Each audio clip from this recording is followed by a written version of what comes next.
புனித வார சிந்தனையில் 14ஆம் நாள். நேற்றைய தினத்திலே இந்த உடல் இச்சை அடக்கத்தை பற்றி நாம் பார்த்தோம். அதனுடைய தொடர்ச்சியாக இன்றைய தினத்தில் மத்தேயு நற்செய்தி 5:28 மீண்டும் ஒரு முறை சிந்தித்து பார்ப்போம். ஏனென்றால் நாம் ஒரு பெண்ணை இச்சையோடு மனதில் நோக்குகின்ற பொழுது, தவறாக எண்ணுகின்ற பொழுது, கர்த்தராகிய இயேசு நற்செய்தியில் தெளிவாக கூறுகிறார், அந்த பெண்ணோடு ஒரு விபச்சாரம் செய்தாயிற்று, உடல் உறவு செய்தாயிற்று. நாம் அப்படி செய்யவில்லை. மாறாக எண்ணும் பொழுதே நமது எண்ணத்திற்கு அவ்வளவு வலிமை இருக்கிறது. அது அந்த பாவத்தில் தான் போய் முடியும் என்று கர்த்தர் மிகவும் ஆணித்தனமாக சொல்லுகிறார். எனவே மிக முக்கியமாக இந்த ஒரே ஒரு வார்த்தை, நாம் எண்ணத்தில் எந்த அளவிற்கு தூய்மையாக இருக்க வேண்டும் என்பதை இந்த புனித வாரத்தில் உணர வேண்டும். ஆகையால் தான் நாம் அடிக்கடி தேவாலயத்திற்கு செல்வது, ஜெபம் செய்வது, தேவ நற்கருணை உட்கொள்வது, ஜெபமாலை செய்வது போன்ற இறை காரியங்களை முன்னெடுக்கின்ற பொழுது இந்த சிந்தனையானது நம்மிடத்திலிருந்து முற்றிலுமாக நீங்குகிறது. அதிகமாக இந்த நூற்றாண்டில் மொபைல் போன் மட்டுமே நாம் உபயோகிப்பது, தனிமையில் இருப்பது, யாரோடும் பேசாமல் இருப்பது, தனக்கு மட்டுமே எல்லாம் தெரியும் என்ற சிந்தனை, தான் செய்வது அனைத்தும் சரி என்ற முன்னெடுப்பு போன்ற காரியங்கள் இந்த பாவத்திற்கு வழிவகுக்கின்றன. நாம் அப்படி நேரடியாக செய்யவில்லை என்றாலும் கூட நமது எண்ணத்திற்கு அந்த வலிமை உண்டு என்பதை கர்த்தர் உணர்த்துகிறார். எனவே நாம் ஆன்மீக காரியங்களில் அதிகமாக ஈடுபடும் பொழுது இந்த சிந்தனையானது அழிக்கப்படுகிறது.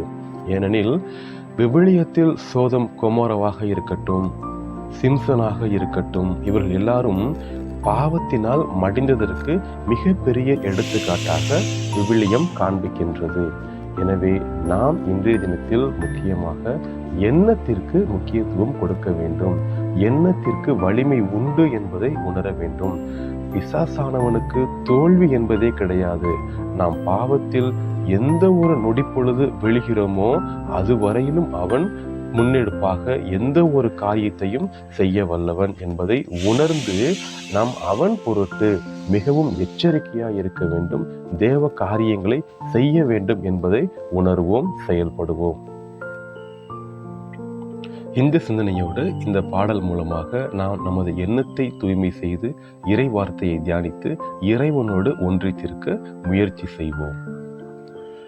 போன நாட்கள் தந்த வேதனைகள் உம் அன்புதான் என்று அறியவில்லையே. போன நாட்கள் தந்த வேதனைகள்